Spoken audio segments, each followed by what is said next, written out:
Hello, friends. Today we're going to talk about a heartbreaking and realistic topic. Why do impoverished people in Africa spend a whole year saving up to buy a television that they can neither eat nor use? Are they really that stupid? Why do over 90% of impoverished families in South Asia refuse to use disinfectant, even though it's practically free? A few drops could save a child's life. Are they just too lazy and irresponsible? Why do so many people around us work themselves to the bone in the lowest paying jobs, preferring to lie around scrolling on their phones at night, rather than spend a single moment learning a new skill to escape the vicious cycle of low income? Are they inherently short-sighted? If we follow this logic, poverty seems to prove one thing. Your poverty is entirely your own fault. But is the truth really that cruel? Have we ourselves unknowingly made the exact same choices as them? Today, we'll delve into the truth about poverty. There's a classic concept in psychology called ego depletion. Baumeister conducted a famous experiment on this topic. Two groups of people were presented with freshly baked, sweet cookies. One group could eat as many as they wanted. The other group could only eat dried carrots. After they finished eating, both groups were asked to solve a geometry problem. This problem actually had no answer. It tested how long they could resist giving up. The results were astonishing. The group that ate cookies persisted for an average of 19 minutes. The group that ate carrots gave up completely after just 8 minutes. Why such a huge difference? Because their willpower had been completely exhausted by forcibly suppressing the urge to eat cookies. By the time they tried to solve the problem, their mental energy was completely depleted. This experiment reveals a harsh truth. Self-control is a finite resource. Once it's used up, it's truly gone. In real life, every time you make a difficult choice, every time you forcibly suppress a desire, your mental energy is quietly draining away. This is what we often call decision fatigue. This also explains why we frequently see outrageous incidents in the news. Fights erupt over a few dollars, sometimes resulting in death. Disputes over a parking space escalate into serious injuries. These tragedies mostly occur among people under immense life pressure. And then there are the college students trapped in online loans, overspending to buy designer bags. Do you think they're just simply vain? The truth is far more complex. They may be desperately resisting various temptations every day, looking at their roommates' new phones, enduring the loneliness of being isolated from their social circle, suppressing their desire to fit in. They may have never experienced the sense of superiority of being envied in a crowd. When an opportunity to easily obtain money arises, their already depleted willpower collapses instantly. This is the inevitable result of long-term overexertion of self-control. This is even more true for people in extremely impoverished areas. In their harsh living conditions, countless trivial matters constantly drain their willpower. Even getting a sip of clean water requires a long journey to fetch it, followed by meticulous filtering and boiling for sterilization. Meanwhile, we simply turn on the tap and have clean water. We don't need to expend even a fraction of our willpower on such trivial matters. We naturally cannot comprehend the days when poverty drains all their energy. So, are the poor truly lacking in self-control? The answer is yes, but is that all there is to it? The apparent lack of self-control among the poor is merely a superficial phenomenon. The real culprit is the complete hijacking of their mental bandwidth. Psychological studies have found that the state of mind of those engaged in high-intensity mental labor after returning home is directly linked to the day's work stress. Take airport dispatchers, for example. Their income is not low, they are standard middle class. But when thunderstorms cause widespread flight delays, their brains must operate at high speed, maximizing their workload for the entire day. What happens when they get home? They become extremely impatient with their children, easily losing their temper over the smallest things. But if the workload is light on a different day, they instantly transform into a model parent at home, chatting and laughing, and even playing with their children. The same person, just with different brain loads, exhibits drastically different behaviors. This is the immense power of mental bandwidth. The brain has a limit to what it can process simultaneously. Too many background processes will cause it to lag and crash. When something makes you overly anxious and urgent, it's like malware, forcibly monopolizing all your background resources, completely ignoring everything else, no matter how important. Psychology calls this the tunnel vision effect. The more you lack something, the more you can only see it. The lives of the poor are like looking at the world through a thin tube. Through the tube, it's all about bills and survival. Outside the tube are plans, skills, and the future. It's not that the poor don't want to see the world outside the tube, but the pressure of survival inside is too urgent and noisy, forcing them to stare intently at the present, without even the strength to look up. Even wealthy middle-class people experience this on a busy, high-pressure day. What about the poor? Their days are like a storm. How do they scrape together rent? What will they eat for their next meal? Where will the money for their children's tuition come from? These survival issues are constantly churning in the background, consuming over 90% of their mental bandwidth. That's why we often see parents from impoverished families struggling to educate their children effectively. They only choose the easiest and most convenient methods. Either they hand their phones to their children for peace and quiet, or they confiscate them out of sheer annoyance. This chronic, extreme exhaustion causes them to completely lose control of their emotions, often uncontrollably venting all their frustrations on their children's minor mistakes. Their brains are like old, worn-out cell phones.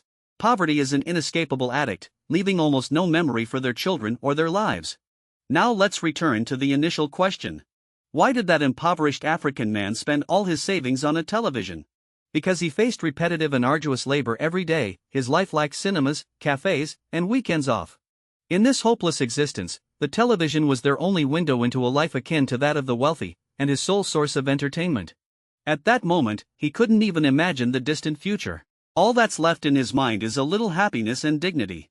It's like when we work a long, exhausting day and come home, all we want to do is scroll through short videos and watch mindless dramas. We have no energy left for learning, planning, or making long-term investments in ourselves. You can't blame someone drowning for not learning to swim gracefully. They can only struggle desperately, hoping not to sink any further. The most terrifying and insidious aspect of poverty isn't just that it leaves you penniless. It also ruthlessly occupies your mental bandwidth, completely robbing you of the ability to think about tomorrow. So, are the poor short-sighted because of poor self-control and this occupied bandwidth? Yes, but is that all? If it were just a matter of poor self-control and an occupied mind, wouldn't the poor be able to easily turn their lives around by simply gritting their teeth and persevering? Unfortunately, the answer isn't that simple. Because poverty isn't just a psychological war of attrition, it's also a meticulously designed game, full of traps aimed at the poor. The first hurdle: the poor have virtually no room for error. Consider two people, one has a financial buffer to cope with unforeseen circumstances, while the other is constantly in dire straits, facing starvation if they stop working. Both suffer a serious illness or lose a job, but the former only experiences a temporary disruption, having enough resources to adjust calmly. The latter, however, can be plunged into despair by a single accident, forced to mortgage their future just to survive, one wrong step leading to another. The rich have countless opportunities to try and fail, while the poor, one wrong step can lead to utter ruin. The poorer they are, the more cautious they become; the more cautious they are, the more their bandwidth is consumed, a vicious cycle with no solution. The second hurdle: information asymmetry, is the most expensive tax on the poor. The poor may be completely unaware of government subsidies and policies. Why do loan sharks and pyramid schemes always target the poor? Because acquiring and discerning information requires bandwidth. The rich can pay for consultations and services, directly obtaining the most accurate information. The poor are already preoccupied with survival; they lack the time to compare interest rates or the energy to research application processes. Therefore, they are more likely to believe money-making opportunities introduced by friends, as their brains lack the capacity to question their authenticity. As a result, the poor often pay higher prices for inferior goods and services. This isn't because they are stupid, but because making the right choice requires significant informational investment, a cost the poor simply cannot afford. The third hurdle is that the label of poor itself is a form of punishment. A simply dressed person applying for a loan at a bank will face more rigorous questioning and scrutiny. A resume stating from an ordinary school will subconsciously diminish someone's abilities during an interview. Children from impoverished families face more hidden discrimination and exclusion upon entering society. Society's stereotypes of the poor become an invisible, insurmountable barrier. Psychologically, this is called attribution error. When we see a poor person in distress, our first reaction is that they must be lazy, stupid, and unambitious. We rarely see the unseen hardships and disadvantages they bear. And how do we evaluate those successful people we idolize? Bill Gates was exposed to computers at 13, in 1968, a time when most people had never even heard of computers. Warren Buffett started buying stocks at 11 because his father was a stockbroker. Marcus Zuckerberg had a private programming tutor at 12. Yet we simply attribute their success to talent and hard work. But if they had been born in slums, these so-called geniuses might have been struggling to survive. So the real truth is, the fundamental difference between the poor and the rich isn't as great as we imagine. It's not that bad people fall into poverty, but rather that poverty itself makes people bad. Poverty is like a relentless juicer, draining a person's energy, willpower, and judgment. Or to put it more bluntly, many poor people are poor simply because they weren't born into a better family. And their parents are the same. Finally, here are 3 truly useful pieces of advice. First, don't fight your willpower, learn to proactively change your environment. Since self-control is limited, don't waste it on internal conflict. Make the right choice the default option, so you don't need to force yourself to endure. Changing your environment is a million times easier than changing yourself. Second, give your brain blank time. Since saturated bandwidth makes you sluggish, you must find a way to create some space for yourself. Even just 10 minutes of blank space each day can give you renewed energy to see the world outside your comfort zone. Third, be wary of all seemingly attractive opportunities and build a strong defense. Since you don't have a backup plan or sufficient knowledge, don't gamble on uncertain probabilities. For information that seems profitable but you don't understand, assume it's a trap. When there's no margin for error, caution is your greatest protection. Finally, I want to say that perhaps the greatest injustice in this world is that some people are born into poverty. Poverty won't easily disappear because of a few minutes of video content or a few simple suggestions. But if you're currently facing difficulties, remember that it's not that you're not trying hard enough, you're just being overly burdened by poverty. Don't let current anxiety rob you of your limited mental bandwidth. You always have the opportunity to broaden the scope of your life. Never let poverty define your life.